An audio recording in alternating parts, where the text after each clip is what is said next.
Quando a gente fala em sistema web, é muito comum a gente usar o modelo cliente-servidor. O cliente é quem faz o pedido e, no nosso caso, o cliente é o navegador do usuário que carrega duas partes principais: o arquivo index.html, que monta a página, e o script JS, que contém o código JavaScript responsável por fazer as requisições ao servidor. Já o servidor é responsável por receber essas requisições, processar e devolver a resposta. Aqui a gente tem um servidor feito em Node.js usando o Express e tudo isso está implementado no arquivo app.js. Só que o servidor por si só, gente, ele não tem os dados. Para obter essas informações, a gente precisa consultar o banco de dados SQL Server e é nele que está guardada a tabela de clientes que a gente vai criar também nesse projeto. O fluxo vai funcionar assim. O cliente, através do código que está escrito dentro do arquivo script.js, vai fazer requisições ao servidor usando um recurso chamado fetch. Essa requisição chega até o servidor no arquivo app.js, que tem o código JavaScript que vai rodar no servidor. O servidor, por sua vez, envia uma consulta ao SQL Server para buscar os dados de consulta. Na sequência, o banco responde com a lista de clientes, o servidor pega essa lista e devolve ao cliente em formato JSON. Por fim, o navegador exibe esses dados para o usuário. Assim, gente, esse é o funcionamento básico de um sistema web cliente-servidor. O cliente pede, o servidor processa, o banco fornece os dados e a resposta volta até o navegador. Agora, a gente vai para a segunda parte dessa aula. Primeiro, você deve criar uma pasta chamada Aula 3 Node. Em seguida, abra o terminal e instale o Node, o Express, o MS SQL e o Nodemon. Se você não sabe como fazer isso, não tem problema. Assista às aulas parte 1 e parte 2. A gente já fez essas etapas e elas estão detalhadas nessas duas videoaulas. Depois de tudo instalado, vá para o link do GitHub que está indicado e baixe os arquivos index.html, script.js e script.bd aula 3 SQL. Eu já estou te entregando todos esses arquivos prontos. Você vai ter que digitar apenas o código do script que roda no servidor e que é o app.js. De posse desses arquivos e já copiados na raiz de seu projeto, execute o script do banco de dados para criar a nossa base de testes. Esse banco já tem uma tabela com 3 registros inseridos. Se você não se lembra como executar esse script no SSMS, assista a aula 1 para lembrar. Agora que você já executou o script com sucesso, vamos abrir os arquivos index.html, script.js e app.js.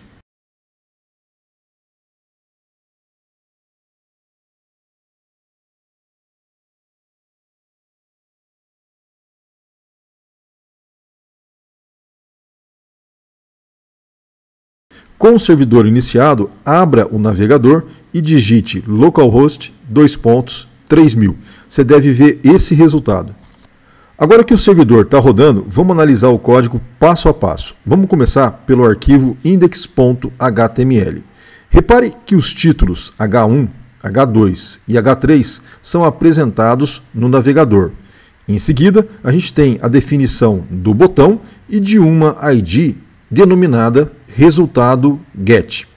No momento, essa ID não mostra nada no navegador, mas é ela que vai armazenar o retorno dos dados enviados pelo servidor.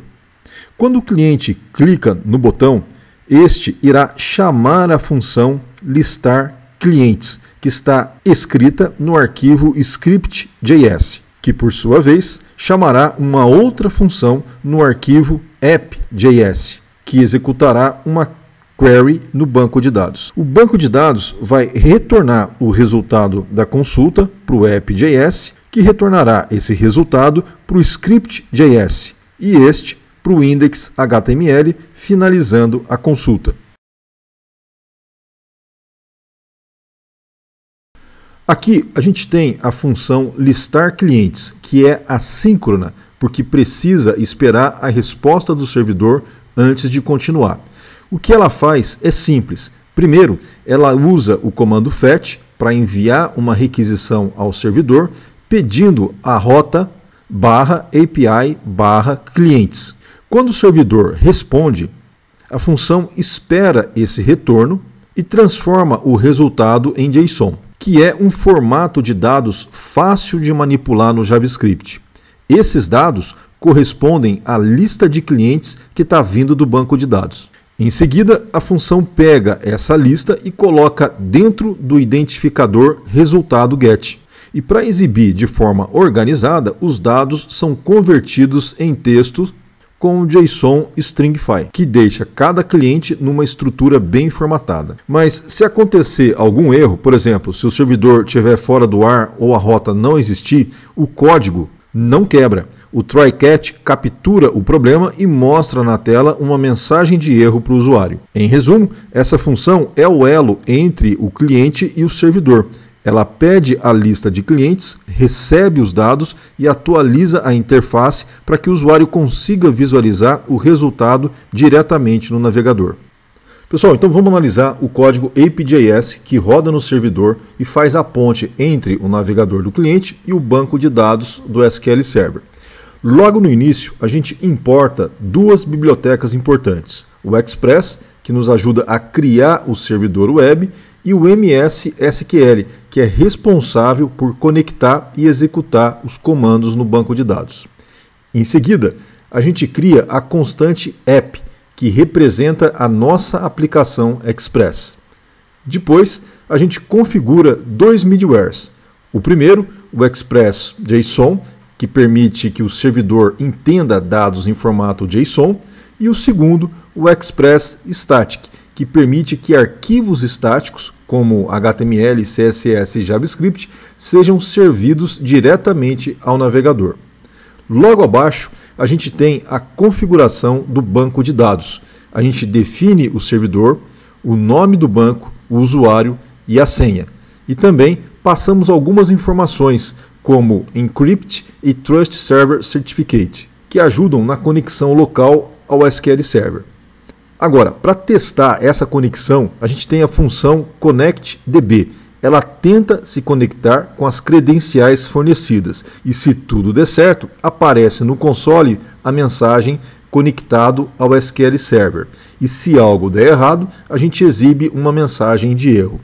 Essa função é chamada logo em seguida para garantir que o servidor está pronto para falar com o banco. Agora a gente entra na parte mais importante, as APIs do back-end. Nesse vídeo a gente vai tratar apenas do método GET. Então veja só, a gente cria uma rota GET chamada /API/clientes. E sempre que o cliente fizer uma requisição para esse endereço, o servidor vai executar a consulta SQL select *from cliente order by nome cliente. Essa consulta pede todos os registros da tabela cliente organizados em ordem alfabética pelo nome. O resultado da consulta é enviado de volta ao cliente em formato JSON. Se houver algum problema, o servidor retorna uma resposta de erro com o status 500. E por fim, a gente tem a parte que inicia o servidor. Aqui a gente está dizendo que o servidor vai rodar na porta 3000. Assim, sempre que a gente digitar http://localhost:3000 no navegador, o cliente poderá acessar o front-end e as requisições serão encaminhadas para o back-end que conversa com o banco. Em resumo, esse código app.js é o coração da aplicação no lado servidor. Ele recebe requisições, consulta o banco de dados SQL Server e devolve as informações em formato JSON para que o cliente consiga visualizar os dados diretamente na página.